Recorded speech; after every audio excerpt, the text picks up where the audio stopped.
Okay, this second section, we will be having two of our newer scholars. First is Reverend Dr. Takashi Miyaji. For those of you who don't know him, he is currently the IBS chair for the Jodo Shinchi Studies.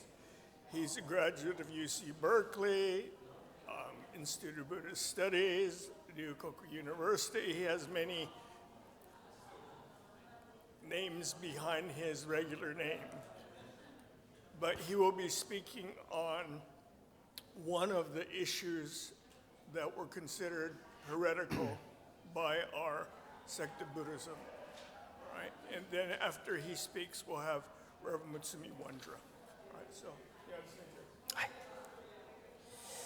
Well, good morning, everybody. I'd like to talk about today about, I'd like to just jump right into the topic. I know it's going to be kind of quick, but I only have 3 minutes, so, and this topic can get pretty kind of heavy, so I'm going to do my best to try to explain this in a very kind of succinct manner.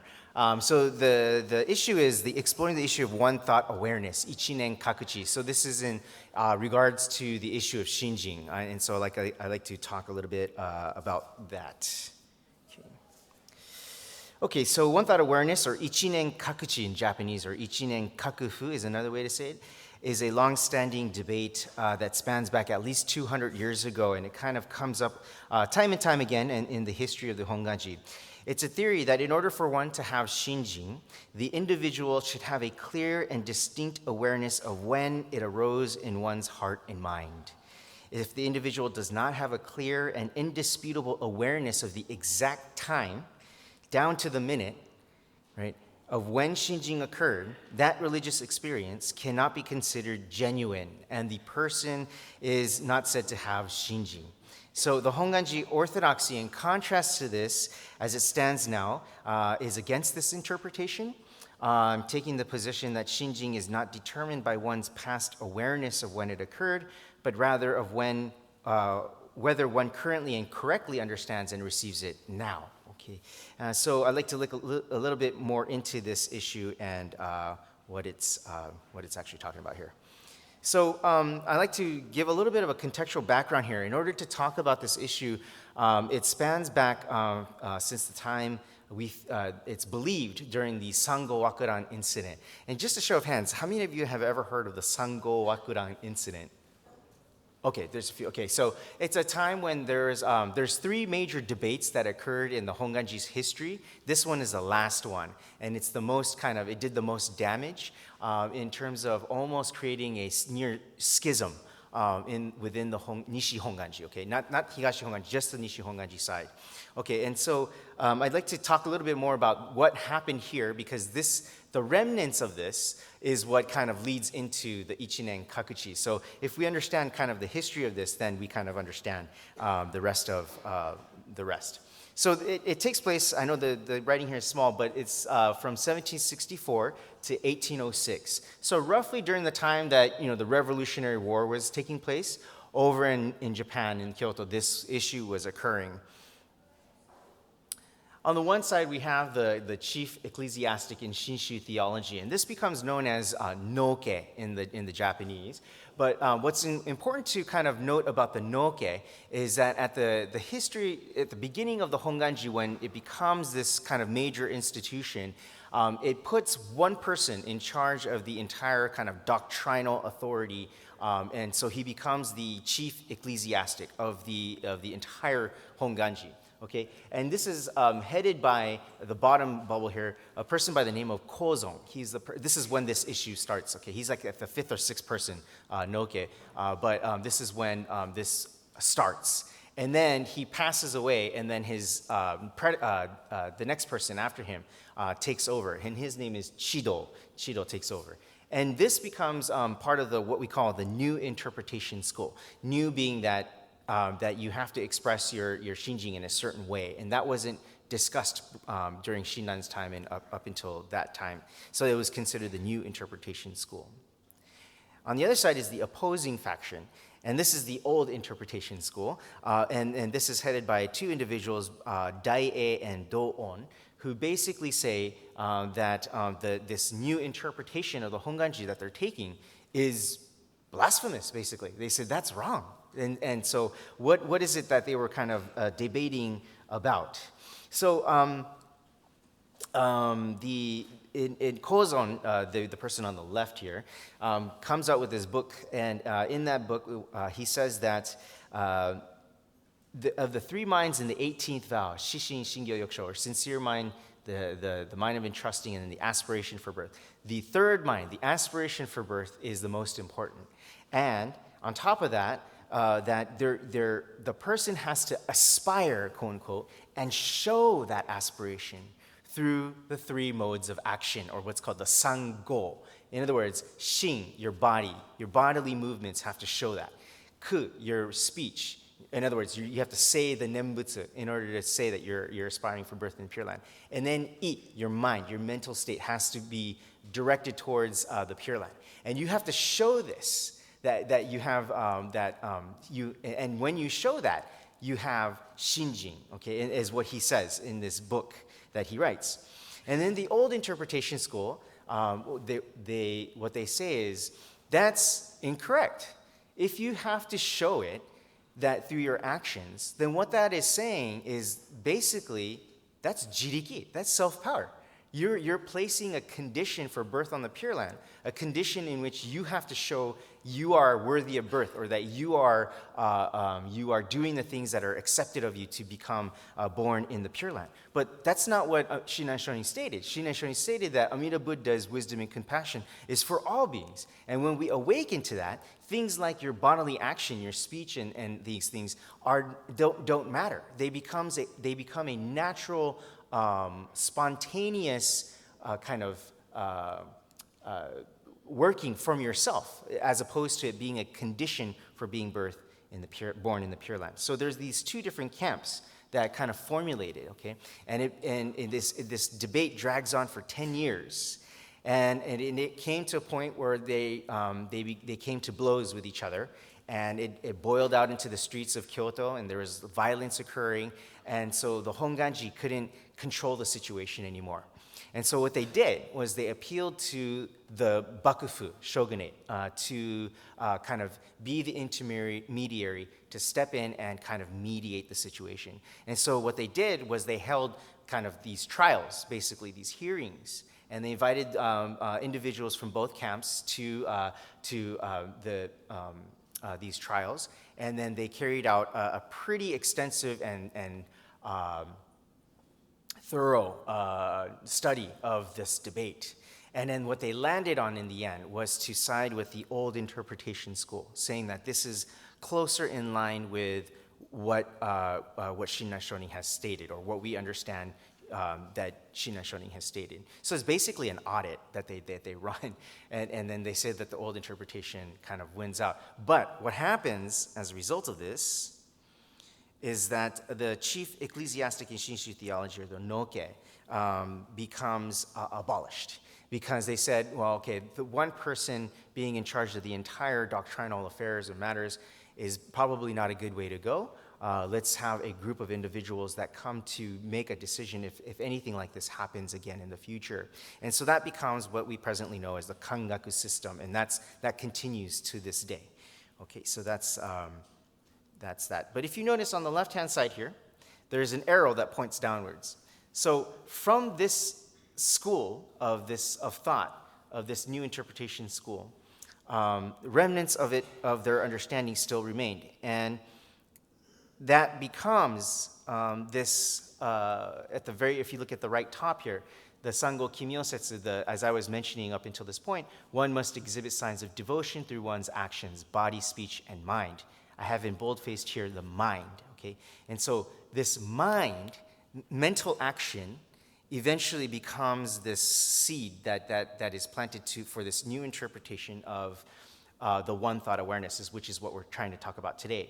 In that Shinjin is the moment of the negation of one's doubt towards Amida's salvific working, and thus one must know precisely when that indeed did occur. So when was it that your doubt towards Amida Buddha's working was negated, and when was it that this entrustment came about, Shinjin came about? You have to know the exact day, the time, and down to the last minute. and then also your teacher who told you about this teaching became this, what the One Thought Awareness camp started to promote, this new idea, okay? So I'm going to kind of skip through some of these slides here. So I'm going to read to you a couple individuals who kind of promoted this idea of the Ichinen Kakuchi, okay? So Fujiwara Kyosei says the following: those who say Shinjin occurred without a specific moment have not truly entered Shinjin and possess a self-imposed fabricated faith. Those who speak of Shinjin without a specific moment often use the example of a child not knowing exactly when one became cognizant of one's mother, but this is merely a convenient explanation. A child's recognition of their mother is actually a developmental psychological process that follows specific stages. So let me stop there. So basically, the idea of this, not this Ichinen Kakuchi, but the old interpretation school, what they said was, well, think back when you're a kid. Do you remember when it was that your father became your father, or that your mother became your mother? No, right? In most cases, I mean, you would be like a genius if you did, right? But over time, you kind of gradually came to realize, oh, hey, this person that I'm always seeing is my dad, and this person that I'm always seeing is my mom, right? And so when that specifically occurred is not clear to you, but over time, you come to understand that. In the same way, Shinjin is not something that you have to know when exactly it occurred, but over time we start to realize and awaken to this entrustment that we have, is what the old interpretation school said. Okay, that's one example, the child and the mother example. The second example that they give is the persimmon, the kaki.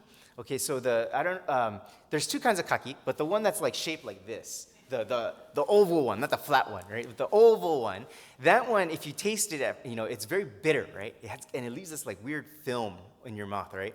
But over time, as you let that thing sit and as it starts to rot, right, or mature, it becomes sweet, right? And over time, it becomes sweet. And so they say, then, do we know when this process occurred, when it was this fine line between this bitterness to sweetness? No, it just gradually happened, right? And so in the same way, Shinjin is this gradual process. We won't know when.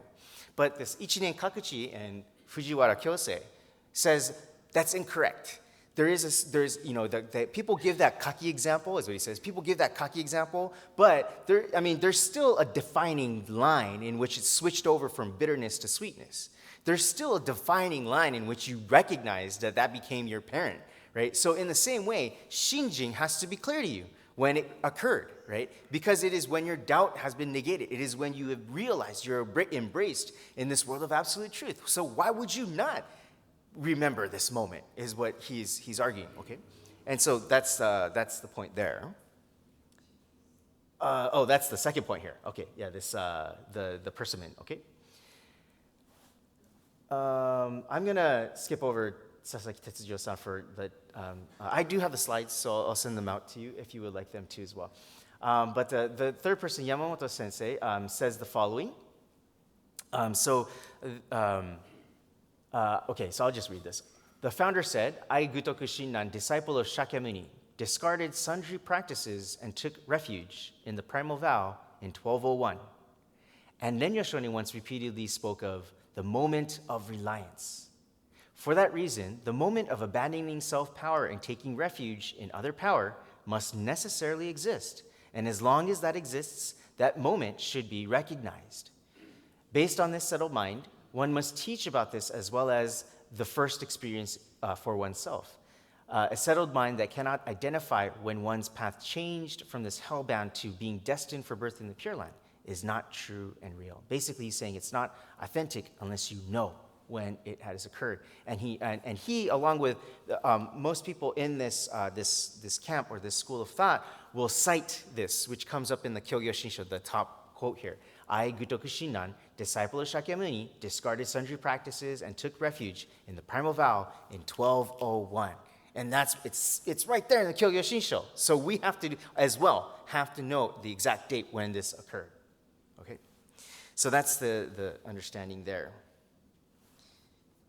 Let me just get my notes here. So what's the Honganji's position? Okay. The Honganji's position will say the following. The one-thought awareness can be broken down into two main points. The first one is we will and should know exactly at what time we received shinjin. And the second one, we do not know when the shinjin arises, but afterwards, when we reflect on this issue, we can know exactly when we received shinjin. But both of these positions are considered heterodoxy because it entails that we should know in our memory when exactly shinjin arose. This then becomes an issue of whether we remember shinjin to have occurred or not, which implies whether Amida Buddha has really saved us or not. In other words, the problem, which was originally supposed to be shinjin being the cause for birth or not, is now about whether we remember, right, whether we have shinjin or not. Okay, so it's kind of like these two things. Okay, the Honganji's position is saying the one thought moment awareness people say it's about when did shinjin happen again, you know, recalling in your past. But it's not about when you remembered when it occurred. It's about whether you have shinjin now. Those are actually two separate issues, right, is what the Honganji's position is saying. So it's not about your memory. Your memory is not, you can't rely on your memory. There's a lot of things that we forget over time, or there's a lot of details that we add to things that happened in the past. Our memory is not reliable, right? So it's not about whether you remembered it. It's whether you have it now, whether you're discussing about it right now is what the Honganji's position is. Okay, so the next point is a little bit kind of harder, but I have an example to help explain, so hopefully it'll be clear. Another point is that shinjin is not a function of the conscious mind. And what this means is that shinjin, in fact, cannot be grasped by conceptual understanding. However, when we say that we can know at what time we exactly received shinjin, it means that the conscious mind has grasped the first moment in which shinjin arises. Shinjin does not cease once it arises, and it continues uninterrupted until one's death. However, one's conscious mind is constantly interrupted, so it's impossible for this conscious mind to be able to grasp something that is uninterrupted. Okay, so let me explain what that means. So imagine if you go to the beach, okay, and you see this beautiful scenery of like the setting sun, the clouds, and then the waves are crashing. It's like, oh, you're immersed in this, the air is really crisp, and you're like, I feel like I'm alive, right? This is great. And you have this beautiful view, right? And you say, this is so great, but I want to remember. I want to remember when this happened because this is a really beautiful time. So you bust out your iPhone, right? And you try to take a picture of this, right? And so this taking a picture is trying to capture that moment, right? But as we all know, the picture doesn't do the scenery justice. It doesn't grasp the entirety of that situation, right? And so this picture taking is this conceptualizing of this dynamic reality that is taking place. Your mind is trying to grasp what is happening, okay, with shinjin, okay? Your mind is trying to grasp what is happening. But really, that's not the significance of shinjin, is it? The significance of shinjin is to be awakened to this world that embraces us as we are, right? So it's got nothing to do with your consciousness, nothing to do with your mind grasping it, but everything to do with this scenery that you are a part of. So it's not about you, right? It's about you being a part of this entire thing. It's about this entire thing that's more important, right? And so that's what the Honganji's position is to say, focus not on the phone, focus on the scenery, right? That's the Honganji's position, if anything. Okay, so that's what is being argued here. Okay. Okay, and then the father and mother example is this slide that I just gave to you, which I talked about earlier. For the interest of time, I will skip over that. And then this, the one about the date. Okay, so it is often given that I, Gutoku Shinran, disciple of Shakyamuni, discarded sundry practices and took refuge in the primal vow in 1201, is usually what's cited to defend this position of one thought awareness. But the Honganji says, or one of the scholars from the Honganji says, actually, if you look at that passage, that's pulled kind of out of context. If you look before that context, it says the following, and I've highlighted it in bold here. 17th day of the 11th month, 12:11. And then later on he says, in 12:12, during the midday hour of the 25th day of the first month, he passed away. Honen Shonin passed away. Shinan is writing this, okay? So he gives, prior to this passage, he gives another 2 dates that are very specific, down to the month and the day. So then the argument is, why is it just here that he just lists the year, right? And so it's if he wanted to list a day and say that the date was important, he would have listed the exact day and time that occurred. But actually, in fact, what he's just saying here is that he entered Honen's ranks. He entered the group of people studying under Honen's group. He entered the tutelage of Honen Shonin. He's not saying precisely, that's when I got Shinjin. He's saying that's when he entered Honen's group. And so that's the Honganji's position again, which is to say, it's not about the exact date of when it happened in the past, right? And so this argument isn't sound. It doesn't work for this position, and that's why that is incorrect. And so that's the Honganji's position. So I'd like to close about what we can learn from this issue of Ichinen Kakuchi, which I've kind of talked about very briefly here. So firstly, so what can we take away from this issue as Jodo Shinshu practitioners in the 21st century? Firstly, what we should understand is that Shinjin, or true entrustment, is the core essential issue of Jodo Shinshu Buddhism. Without this, we cannot talk about how to be a Jodo Shinshu Buddhist in today's modern world. Yet, how many of us discuss this issue of Shinjin, right? If ever? Shinan Shonin himself says that the true cause of birth in nirvana is Shinjin. This is what we should be focusing our attention on, as it is talking about the core of this tradition. I'm not saying we got to do that every week or every Dharma talk, right? But somewhere, somewhere in our Sunday services, or somewhere when we have seminars or something like that, we should kind of interject this notion, right? I mean, this teaching here and there. And regarding Shinjin itself, whether one affirms or does not affirm that they have Shinjin, the problem is that as soon as we talk about Shinjin, we are conceptualizing a dynamic experience, a religious experience. This means that in any discussion of Shinjin, from the moment we conceive of it to have occurred in our hearts, we are conceptualizing this dynamic event, again, this iPhone, right? So true, we cannot help but conceptualize this dynamic phenomenon in order to try and make sense of it or even talk about it with other people, right? When we conceptualize Shinjin, we make it our own by way of our creative thinking and our karmic background. We try to recall this Shinjin. But we corrupt something at the outset of trying to understand this Shinjin. We put it in the lens of this self to try to understand Shinjin. So when there is this one thought awareness,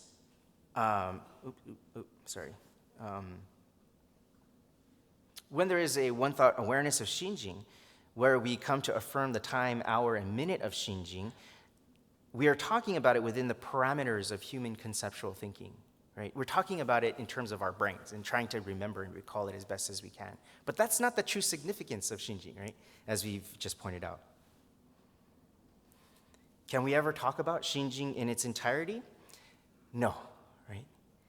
Should we then stop talking about Shinjin because we can't talk about it in its entirety?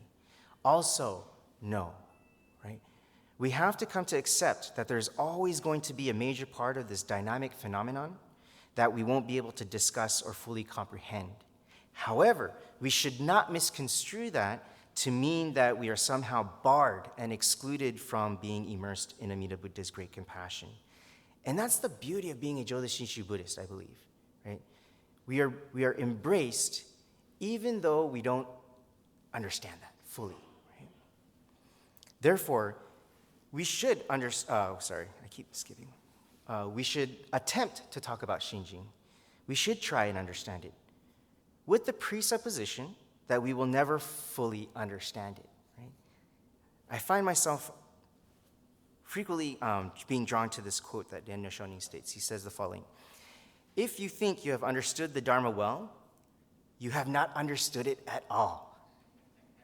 If you think you have not yet understood the Dharma, you have understood it well.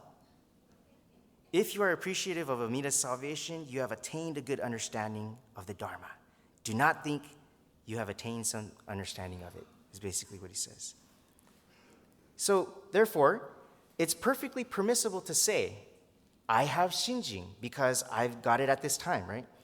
So long as the person doesn't then turn around and say, now you have to have Shinjin and you have to know when you got it, right?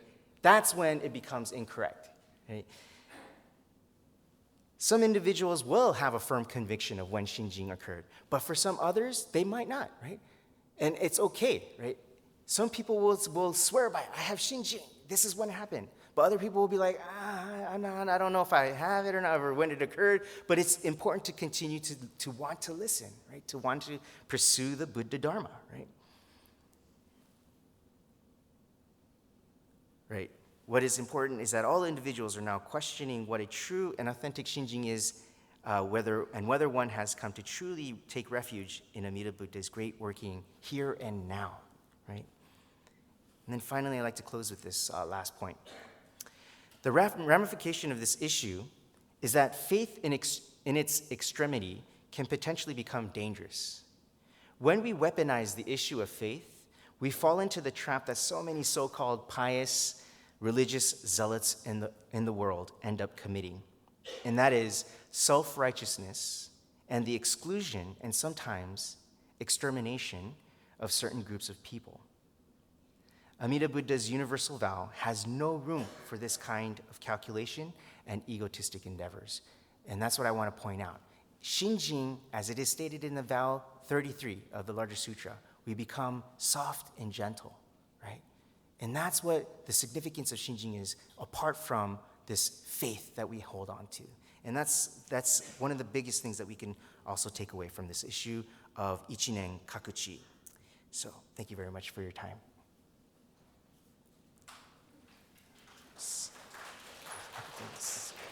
Thank you very much, Miyaji-sensei.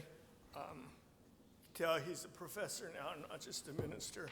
As minister, he would have talked on for another 15 minutes, but professor, there's a bell or something that will ring and tell him to stop. So I forgot to also mention that Reverend Miyaji is a grandson of a kangaku, the only kangaku who's lived here in America.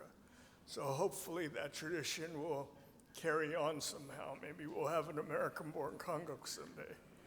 Our next speaker is Reverend Dr. Mutsumi Wondra. She is the resident minister here at the Orange County Buddhist Temple, but also a professor for the Institute of Buddhist Studies.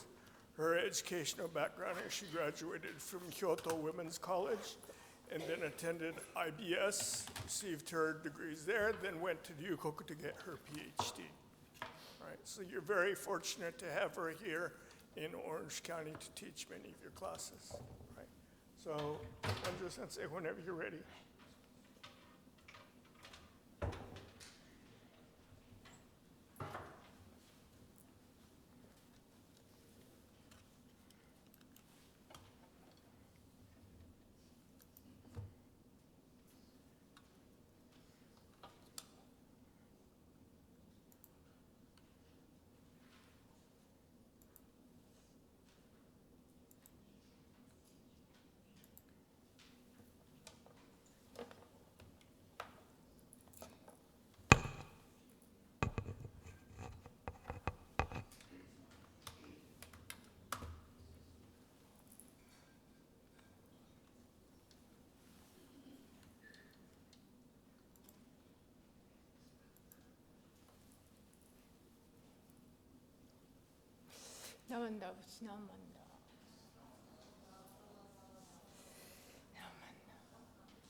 So good afternoon, everyone. Good to see you. Well, thank you very much for coming. And we have a record attendance to this Winter Pacific seminar, and about 140 people registered in person. And I'm very, very happy to have all today. And today I was asked to talk about the issue of wrong views. I didn't say the word heterodoxy because some of the people, I do myself, I'm not really familiar with the very difficult word. So wrong view in the Jodo Shinshu Shin Buddhism. And my part was talking about two benefits, not one.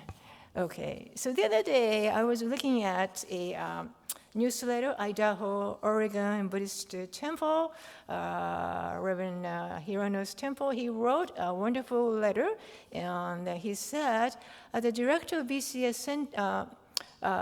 Center of Buddhist Education, I've been having a series of seminars on the topic of orthodoxy and heresy. It is not to say you must believe this, but it's to help to understand and decide whether Jodo Shinshu is right for you. So that's, he mentioned that, and I really appreciate. Thank you very much for inviting me for this occasion. Yeah, so far it's okay. Aren't you tired of hearing this very complex matter? I'll make it easy for you. Okay. So first of all, why it matters? Why you have to think about the wrong views? You see the picture here? This is my favorite Shohei. I don't really watch the ball game, but I like him a lot. He likes nice, the good boy, and they're going to have a baby, right? Yes, right. I'm looking forward to that. And then the other day, I watched his dog. The name is Dekopin. Is that Dekopin, right? I watch him. He is so wise. And immediately he said, he's a good dog. He's walked to that, and then he stopped, and he watched the Shohei, and watched, and then he caught the ball, and he, bit it, and then returned it to him. I said, wow, what a nice dog, wearing the T-shirt, beautiful fur, All what I'm saying is, he got trained. He got trained very well, and he knows the rule, right? He was told, Dekopin, go there and stop, and then pick up the ball and run it to me. That's the rule. He understood. So all what I'm saying is we're a Buddhist temple, and then Jodo Shinshu, we also have a rule, right? To understand that right understanding, a right teaching. This is our rule. And then rule is, we have a Pure Land Sutra, that's a very important sutras, and Larger Sutra, Contemplation Sutra, Amida Sutra. And then also we read a Seven Masters writing, and the Jodo Shinshu and Shinran Shonin's writing, and any other predecessors writing, and then Renyo Shonin's writing. Those are our Oshogyo, we call it, sacred, the writings. That's our basic. So that's, I really think those are authenticity. This is authentic teaching. That's orthodox teaching. And the fundamental understanding. We do have to understand those orthodox teaching, because to express your feeling, how do you express the Amida Buddha? You can use your own word, but unless you know what it says, what the Shinran said, what other masters said, you cannot really express, you can't make expression, you cannot come out your word. You need some rule, and you got trained how to read those writings. Okay? So we don't create our own teaching by ourselves. Has to be on those sutras and Shinran Shonin's writing. Okay? And reading that, you can express what you thought, you can interpret whatever you like, and you decide. Okay? Talking about a historical background in Jodo Shinshu, after the Shinran Shonin passed away, and the third generation Kakunyo Shonin, he was born 1270, is third generation, is great grandson from Shinran Shonin, institutionalized Shinran Shonin's followers and named the Jodo Shinshu Honganji Temple. He named the temple Honganji.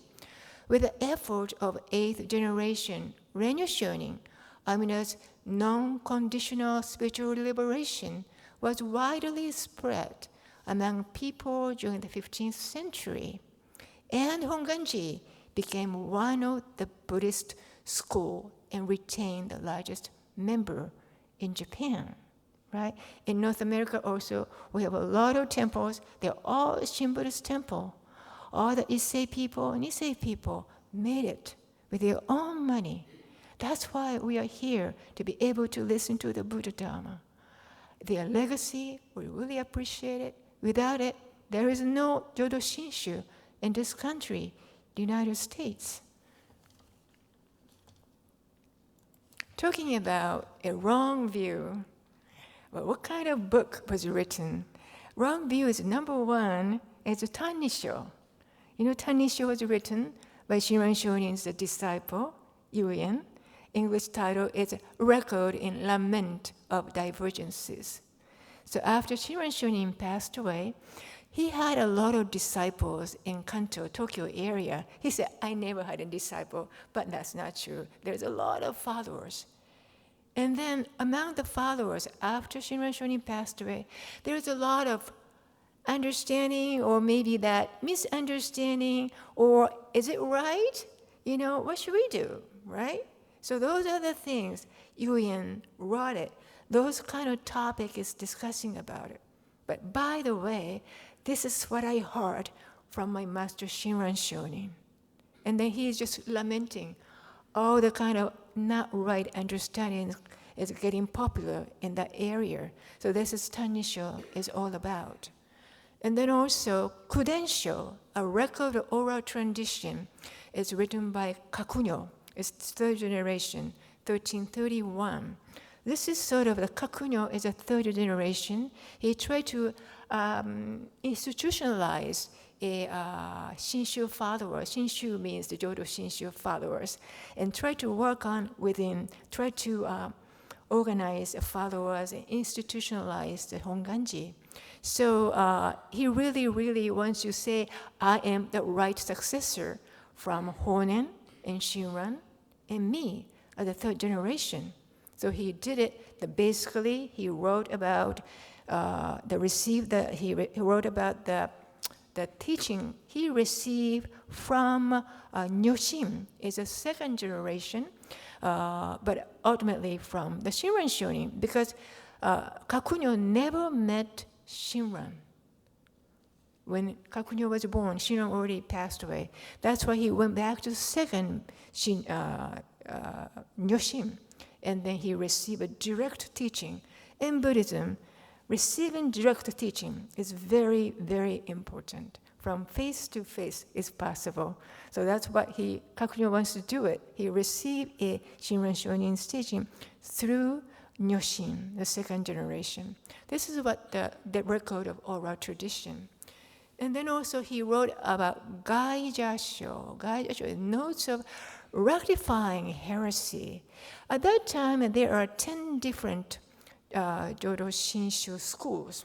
Even say Jodo Shinshu, there is a Jodo Shinshu Nishi, West, and the Higashi, right? East, Higashi Honganji, and there are Takara. And there is a lot of 10 different Jodo Shinshu schools. At that time, already 10 traditions are established during that Kakunyo time. So Kakunyo was sort of like try to organize. And then one of the temple, Bukkoji, is right next to Honganji in Kyoto. Bukkoji was very popular. They're getting a lot of membership. So Kakunyo said, what's going on there? What are they doing? They are doing the wrong thing, right? So he really wrote a critic toward the Bukkoji. And then Bukkoji, what they did is Myocho Ekezu is writing the name of the people who received a shinjin. And then he also portrayed those people and then displayed it in the temple. So I said, wait a minute, Kakunyo said, wait a minute, Shinran never said such thing, don't do it, such thing. This is a critic to within the Jodo Shinshu 10 schools. That's what the guy just showed. Kakunyo's son, Zonkaku, wrote a Haja Kenshosho. Zonkaku is more like very liberal, and he was not really focusing internally Pure Land Buddhism or Jodo Shinshu teaching. He's more like out of box and try to get in touch with other non-Pure Land Buddhism as well. But however, Kakunyo has to defend his own Jodo Shinshu temple. So he wrote a critic toward a non-Pure Land Buddhist temples.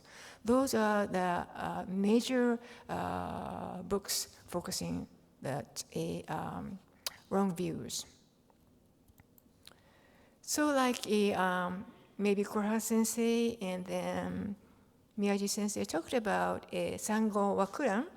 After that, system change from that heated dispute, this Sango Wakuran doctrinal dispute, it took about 10 years. 10 years. Miyaji Sensei already explained, I didn't really go into the detail, but after that, no case system is so like a dictatorship, one person, some scholar decide this teaching is right and wrong. Instead of that, they made a kangaku, council academic system, sort of like a more group, or eight or nine top scholars made a group and determined that the teaching is right and wrong. So then they provide the test to make sure your understanding is right or not. The test is called Denshi exam. Denshi exam. So when I was in Japan, when I was in the students of Ryukoku, 2014, I took this Denshi test. I gave it a try, and then I suggested Takashi Sensei take it next year. We did it together, and then, that was a very challenge. What it is a Denshi test. This is one textbook, and 134 pages in written, all that. Japanese, and then those are the 17 current topics right now. One is primal vow, talk about hearing and shinjin. What kind of relationship is hearing and shinjin? Number 2, Amida Buddha, 3 minds. What are those things, right? And feeling joy is a cause. Those are all the 17 doctrinal topics. It's in here. Page 134, literally, I had to memorize everything. And particularly, they asked me, where do you find in the Shinran's text? Write down what he says in his original kanbun. So, my brain is really like almost exploding on that day. I remember that's 2014, June. That was a rainy day. I was wearing the long robe in Kokue and wearing the Ikigesa gojo. And then I went to Honganji and took a test.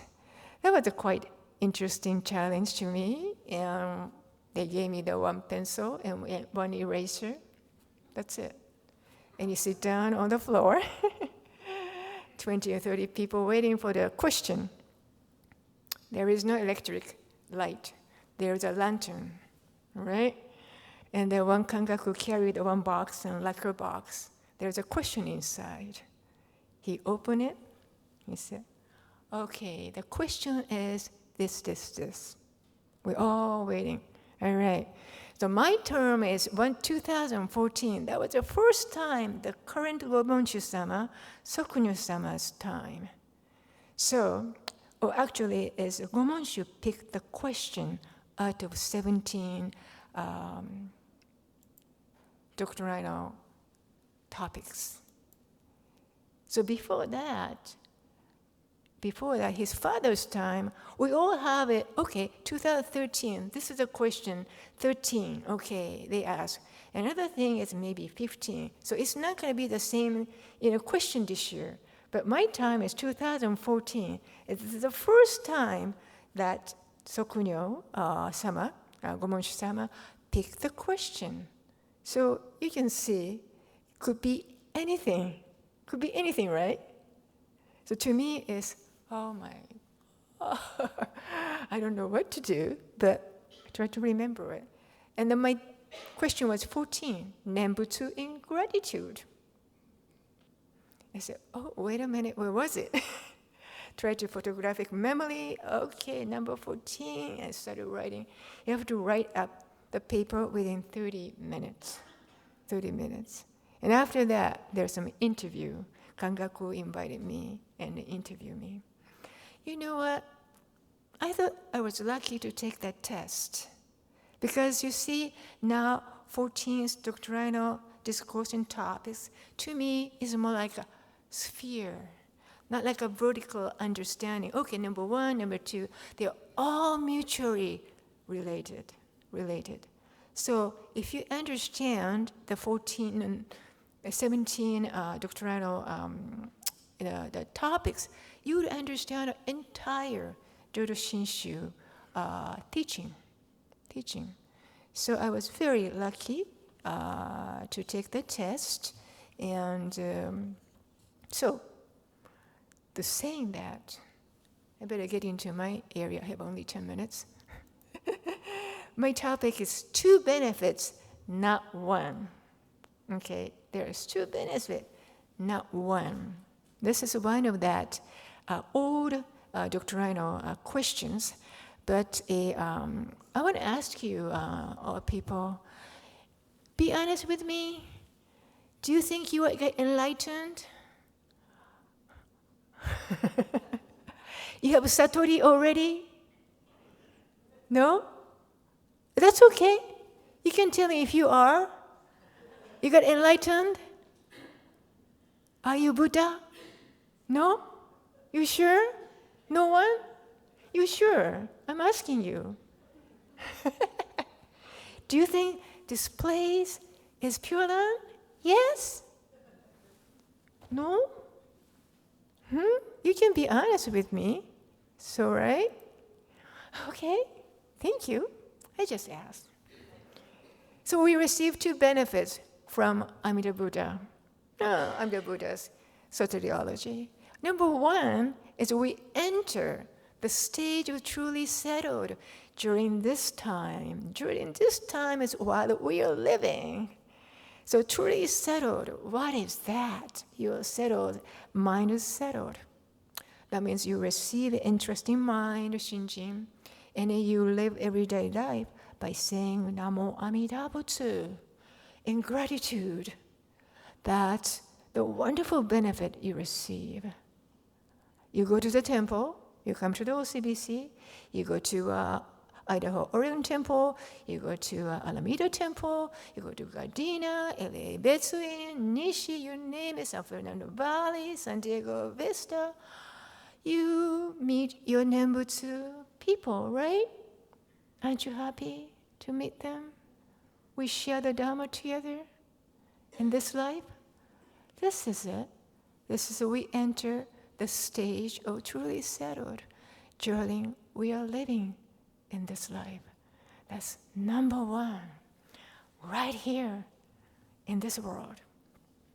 Number 2 is we enter the complete nirvana in Amida's realm at the end. That means my final day. Okay? Watch the word complete nirvana. Okay? That means we are becoming a Buddha, we got fully enlightened, and we are getting the Buddhahood at the moment of my death. So those 1 and 2 is separate benefit. Even you got a Shinjin, even you say Namo Amida Butsu, you don't get 2 yet. I'll tell you why. So above 2 benefits do not happen at the same time. First, when during this life here, and second, one at the end. Therefore, 2 benefits, not 1. So far it's okay? So far it's all right? That tell you, you know Shakyamuni Buddha. He got enlightened underneath the Bodhi tree, the age of 35. We call it Bodhi Day, December 8. This is simple nirvana. Simple nirvana. But the age of 80, he passed away, right? We call it Nirvana Day, February 15. This is complete nirvana. Complete nirvana. The same situation.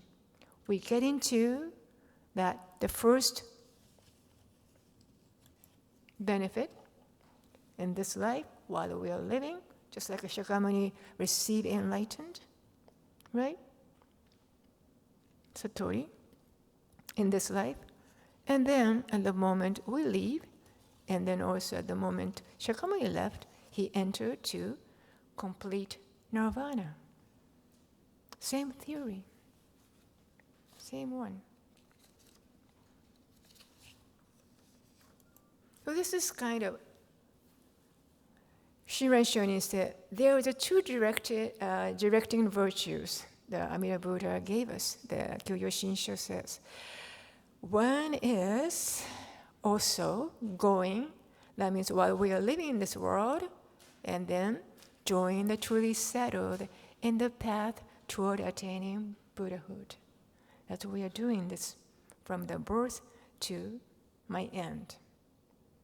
And after my physical death, I enter to the perfect nirvana as Amida's realm. And I'm coming back, U-turn, coming back to this world and help other people. I'll be a returning bodhisattva, right? This is what we call it, like also going aspect, returning aspect. Going is just technical word, is the 18th and 17 and 11 vow, and then coming back in 22 vows, right? So those are that Shinran Shonin shared about. And also Shinran Shonin said, it's a wonderful benefit what we can get is you can check the word Kyoyo Shinsho, chapter 3, True Realization, is a page 112. The bottom is 10. Number 10 benefit is most important. Is the benefit of entering the stage of truly settled while we are living in this world. That's number one. Okay. While, and let me share some Shinran's word. Our desire, why we cannot be a Buddha, we cannot get fully enlightened, why we cannot get a fully Buddhahood in this life, because our desires are countless, and anger, wrath, and jealousy, and envy are overwhelming, arising without pause to very last moment of life. Right? I do all the time. They do not cease, they do not stop, or disappear, or exhaust themselves. While we are living, 3, anger, and then ignorance, and then greed, those are the mind always keep coming back all the time. That's why we cannot be fully enlightened in this world. Also, he said, bonno, pleasure, or mental affliction, or mind of dissatisfaction refers to pain which torment the body and afflictions which distress the heart and mind. So those are the bothering us all the time, bodily and then mentally as well. Very annoying is bonno. We always have it in this world. And then also Shinran says, Shinran really a particular distinguish the word nirvana and then complete nirvana. Complete nirvana is because sentient beings of the Nembutsu have perfectly realized the diamond-like mind of crosswise transcendence. They transcend and realize great complete nirvana on the eve of moment of death. So he always used a moment of death. This is a complete nirvana. While we are living, when one thought moment of joy arises, that's the time we receive a shinjin. Nirvana is attained without severing mental affliction. This is going to the truly settled mind. Okay?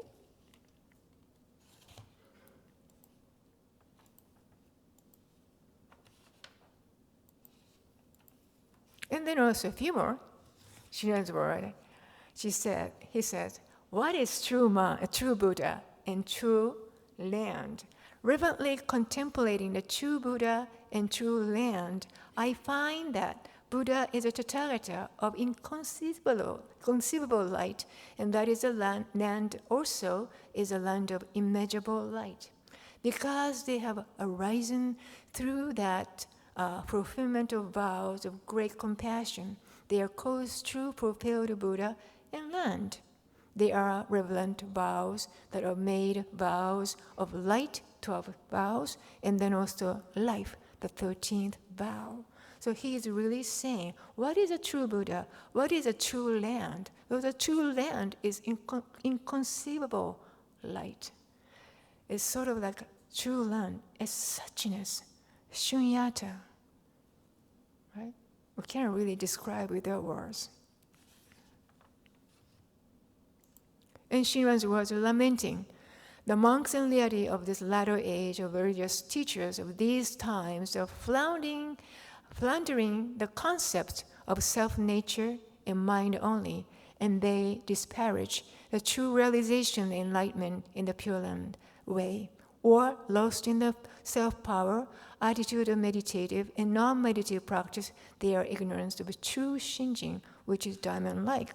So all what he's saying is he is lamenting the monks and lay at that time developing their own concept of Amida and Amida's realm by themselves. Don't do it to me. That's what Shinran says. So all I'm saying is based on the Shinran's word. But however, I've been thinking about those wonderful, profound, deep teaching. How do we convey to the people in the contemporary world? I would say Shin 3R hermeneutics.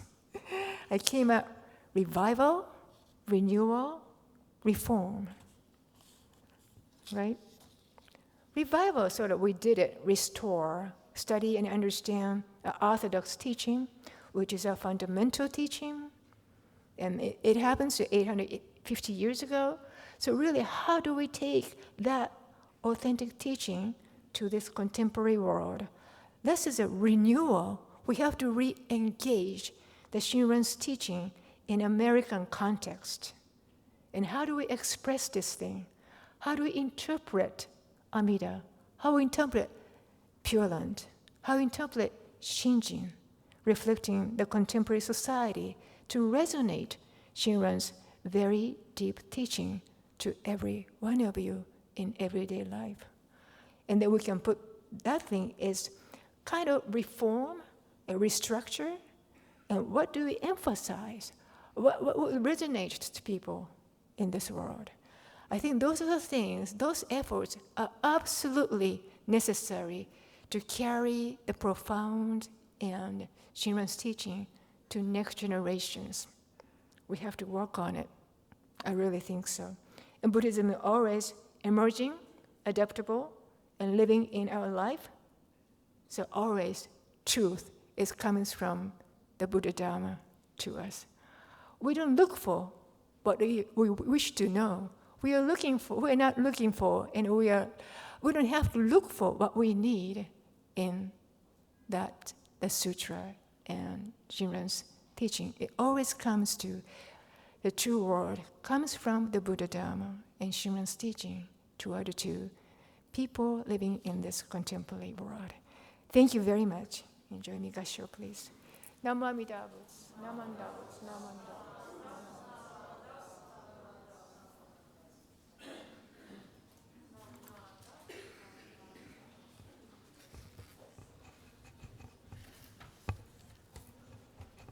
Thank you, senseis. We're a little behind, but still I'd like to open it up for any questions. First, those that are here. Any questions here? In the back? With the mask on. I don't know about it.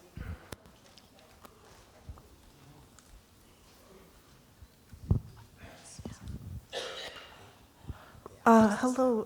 So on the topic of Shinjin and having Shinjin, I feel like that's something I struggle with. I know that there are people who sometimes have moments of doubt. This is especially true of people who maybe struggle with mental illness, if they have episodes of anxiety or depression. In those moments, they may think something like, maybe I'm not embraced, or maybe I don't deserve it. Can we still have Shinjin if we have those moments? I didn't quite grasp the entire question, but if you have moments of anxiety, is that? Like if you have moments of doubt, whether when you doubt if you are embraced or if you doubt if you deserve to be embraced. Right. So, was that a question pertaining to me or Muzuki Sensei? It was you in particular? The way but that I would respond to that question would be to say, I would say, don't worry about Shinjin. And to continue to listen to the Buddha Dharma, because in the end, that's the more important part, right? And then I think Shinjin, Shinran talks about, if you look at the Kyogyo Shinsho, which is Shinran's writings, all of Shinran's writings, he talks about Shinjin left and right, okay? But he does say in certain areas, as soon as you talk about Shinjin too much, you lose its significance. So he's trying to like bring our attention to this connection that we have with this world of one reality, right? That we are embraced within that world of one reality, which we call Amida Buddha's wisdom and compassion. So rather than to kind of hold on to this idea of Shinjin, right, we should continue to embrace ourselves within the Buddha Dharma and try to listen. The thing that I usually say is, what Shinran Shonin found was when he was spending 20 years on Mount Hiei, he was trying to grasp for truth. He was trying to say, this is enlightenment, I'm going to go get that, right? Only to come to realize that he hit this glass ceiling, that glass ceiling being his own blind passions. And he gives up, essentially, comes down the mountain. And then under the tutelage of Honen Shonin, he realizes, I'm not supposed to be grasping truth. Truth grasps me. And it's at my footstep right here, whether I'm up in Mount Hiei or here right now, right? And so it's not about this, when we, again, this conceptualization of Shinjin. That's when, if we get hung up on that, then it becomes problematic. The more important thing to do is to pursue the Buddha Dharma with an open heart, and that's how I think I would respond to that question. Thanks. Okay. Amy has a question. Awesome. That microphone. Okay. Thank you. Miyaji-sensei, I'm not skillful enough to ask this in a good way, so I'm just going to say what my thoughts are and just ask you, I guess, to respond. Yeah. Sorry, it's kind of two separate questions. Is that okay? Okay. So the first one was, I understand, of course I understand that, Shinjin is important, and then I heard you say, oh, we shouldn't worry about Shinjin and not conceptualize it. But at the same time, my understanding of what Shinran Shonin wrote is that Shinjin is to hear or to listen. So from my perspective, and I guess I want to get your thoughts on this, when we just talk about Shinjin as if it's this one thing, attain Shinjin, to me that's kind of negating what's inside Shinjin. Inside Shinjin is the expression of our Shinjin is to continue to listen. It is to continue to be open to receive Amida's mind. It is to, have our inner joy for Amida's wisdom and compassion. It is to have this inner aspiration to overcome all of our suffering challenges from our three poisons and direct our lives to a purer place, right? The Pure Land. So, I don't know, I'm just wondering what your thoughts are on, because, like you're saying, we should just continue to listen. Yeah. But then you were also saying, we should talk about Shinjin somewhere in our messages. But isn't that also talking about Shinjin when we talk about those different aspects? Right. Yeah. Can I ask you a second question before you answer that one? At the end of your talk, you mentioned that there's no room in the universal vow for people that do, I don't remember the exact words, se- exclude others, but Yeah, yeah. isn't the universal vow meant to include people that do that? To include the people Yeah. who exclude. I understand what you're saying at a conventional level, but anyway. Okay, thank you. I would just like to get your thoughts. Thank you. The first one, the way that I would answer that is to say that, as we open ourselves to the Buddha Dharma, then the Japanese term is onozukara, that naturally the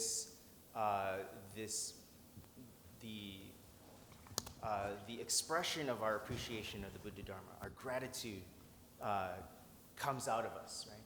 And so it comes out as joy. It comes out as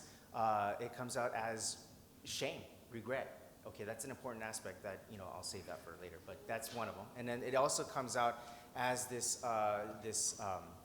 quietude, equanimity, right, and this calmness, right?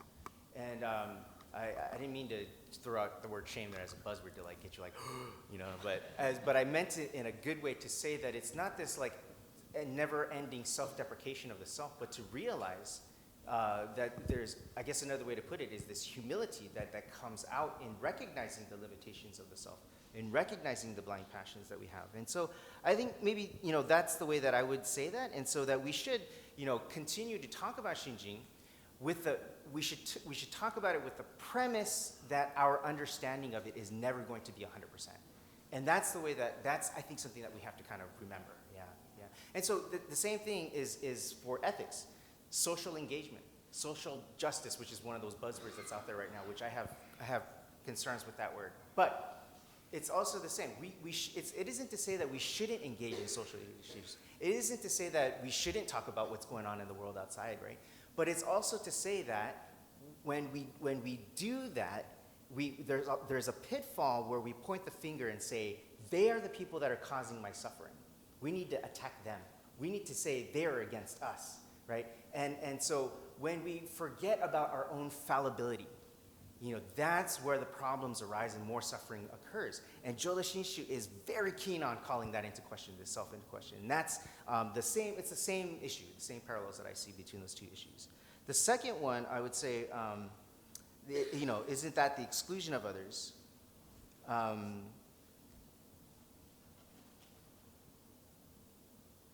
Well, yeah, so that. What I'm saying is when we kind of, on our end of it, so there's as you know, there's a yakubutsu and yakusho. There's a side of the sentient being and the side of the Buddha Dharma. On the side of Amida Buddha, on the Buddha Dharma, there is no exclusion, right? All beings are accepted. And that's what I was pointing out in the last comment that I was making there. On this side of it, we do create these, division lines and all those things. And so what I'm saying is to focus on that Dharma end, the side of the Buddha Dharma that does not exclude, is what I would say. I had another question by Carmela Sensei, who was asking me, what was the difference between Anjing and Shinjin? And so the explanation there is usually that Anjing is on the side of the sentient being. Shinjin is on the side of the teaching, if there is to be one, a difference. They're the same thing, but it's just like two sides of a coin. Are you looking at it from the side of the heads, or you're looking at it from the sides of the tails, right? And Anjing is looking at it from the side of the practitioner, on the side of the person who's on the Nembutsu path. And so, but the two should be treated as equal terms. Yeah. Did you have something you want to Okay. I have one question that actually was left over from the last lecture or presentation, and she's reintroduced the question from Diana Ames. She wants to know, what is Amida? For me? Either of you.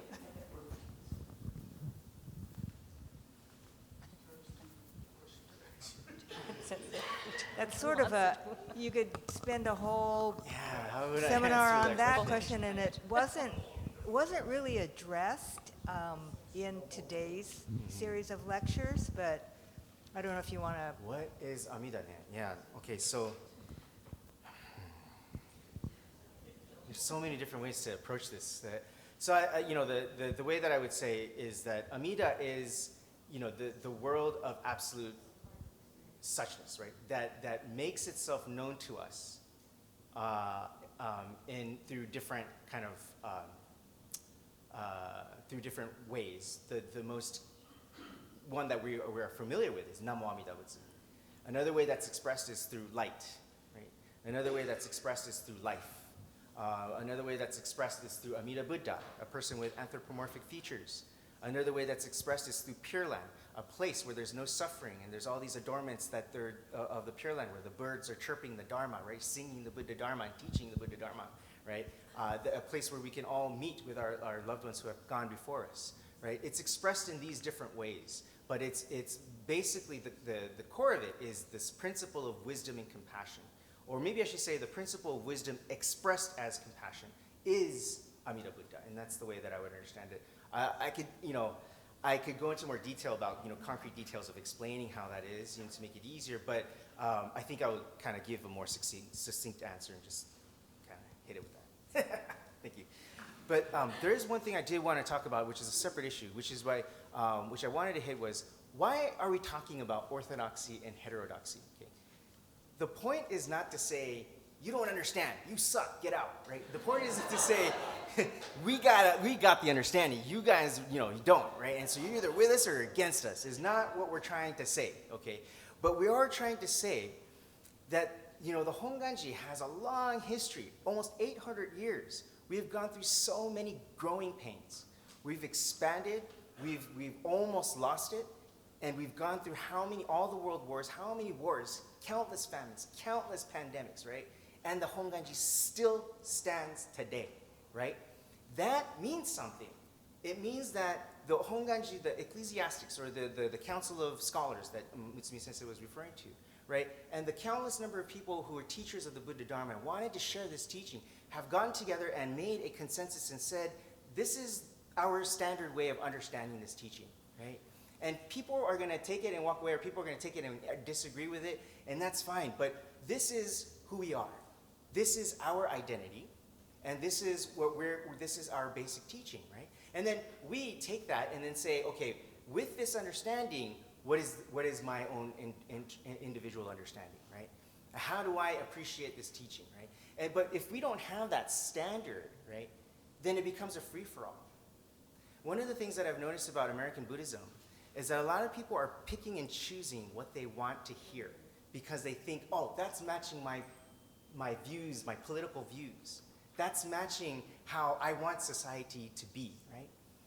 And that's fine, because you're giving your appreciation of the Buddha Dharma, and that's the way you're connecting with the teaching, right?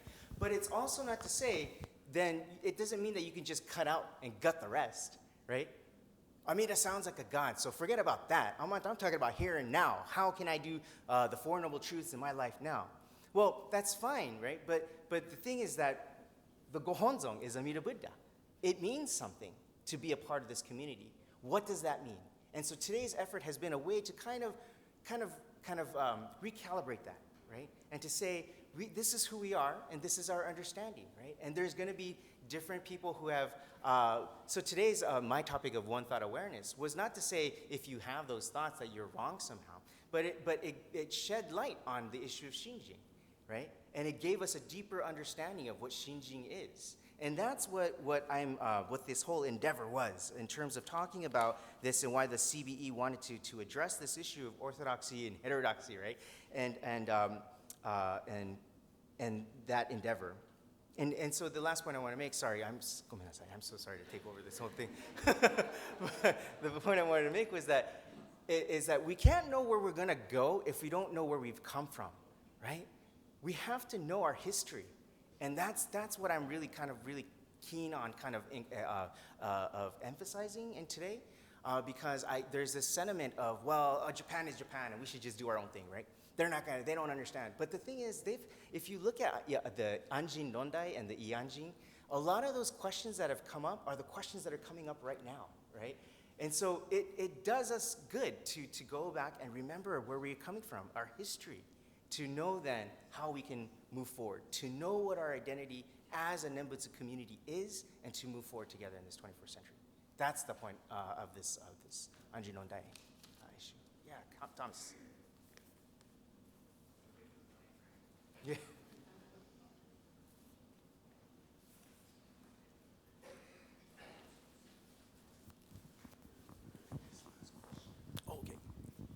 that'll be the last question, Thomas. Thank you. Thank you. And please ask it for Mutsumi-sensei. I think it's going. I just need to make sure it's close to my mouth. Well, this is for you, Miyagi-sensei, but I would be happy to hear Wandra get in on this as well. Is the question about the relationship between orthodoxy and social engagement. So it seems to be, I listened to the first set of orthodoxy Pacific seminar talks over and over again to try to understand what everybody was saying there, as well as here. Yeah. And the insinuation seems to be that those who are interested in social engagement tend to prioritize their secular values over the traditional values, or those of the Honganji, right, and the orthodoxy. And they want to cut away, like you just said, what they don't like and leave what they want. But I guess I'm wondering, is there a way to articulate the orthodox perspective that would be inclusive of a social engagement ethic, right? How do you show people that you're included in this orthodox message as well, that there's a way to bridge that the values of the orthodoxy and the values of Yeah. So thank you, by the way. I think a lot of the the ministers, and when they're in the temples and they're kind of teaching, they get these questions too, right? And so how would they respond to it? And you get a whole array, a whole spectrum of ministers and how they would approach that. I think that dialogue that's created is the way in which they are trying to get this understanding of this orthodoxy and how to look at this modern world in that way, and how can this orthodoxy inform us of how to engage or how to look at society and these kinds of things. I think what happens, or the concern, is that when we just look at the social issues and we say, or we have this understanding of, or this view of what Buddhists should be and how they should vote in certain elections and these kinds of things, without paying heed to the doctrine, without paying heed to the teaching. I think that's the concern that ministers have. But it's not to say that these two are mutually exclusive things, right? That they have this intimate interplay and interaction that goes on, and that's what's kept Buddhism relevant to this day. And so I think it's important to continue to engage in these conversations, but be careful not to kind of get carried away in one political side of the spectrum or the other, but also to inform us of how to, because in the end it's not the collective body that makes a decision what to do as an Nembutsu practitioner. It's each and every one of you that has to decide what is an ethical Jodo Shinshu Buddhist. As a Jodo Shinshu Buddhist, what should I do to be a quote-unquote ethical person? How can I live my life so that I can look at myself in the mirror and be okay with that person, right? And it's not so much, that's why we don't have a list of do's and don'ts in Honganji. We don't say that the ministers have to live in this way or live that way. We don't say that practitioners of the Nembutsu teaching cannot eat meat or have to do these kinds of things in order to be a Jodo Shinshu Buddhist. Each and every one of you have both the freedom but also the responsibility to decide for yourself what is a Jodo Shinshu Buddhist living in 21st century America. Yeah. Did you? Just one?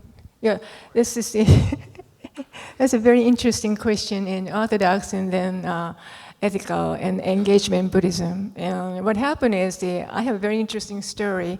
3.11 is earthquake happened in Japan, and Higashi Honganji students went there and helped them.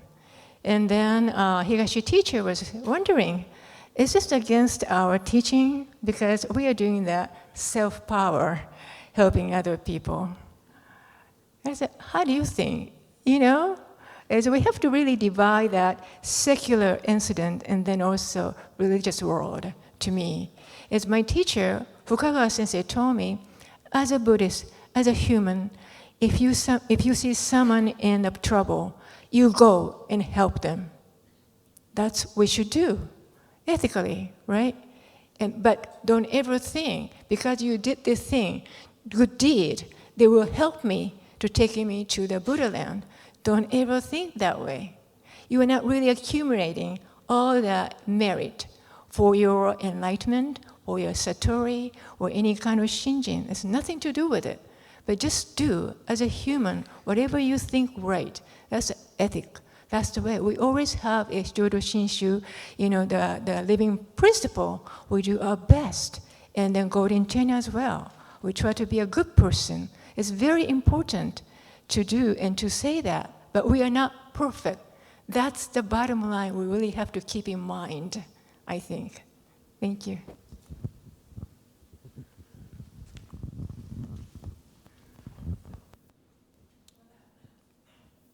No.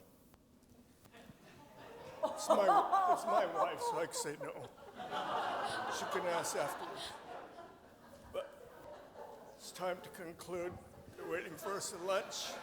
So at this time, I'd like to thank the Orange County Buddhist Temple and all of you for supporting CBE. I'd like to thank Reverend Harada, Kuohara, Miyagi, and Wondra for their wonderful presentations. We'll be posting this probably on the CBE YouTube site in a couple weeks, so you can review the talks. And those of you who can, I invite you to our summer Pacific seminar where we will be talking about esoteric Pure Land. All right, so we'll close with Gasho, please. Namo Amida Butsu. Namo Amida Butsu.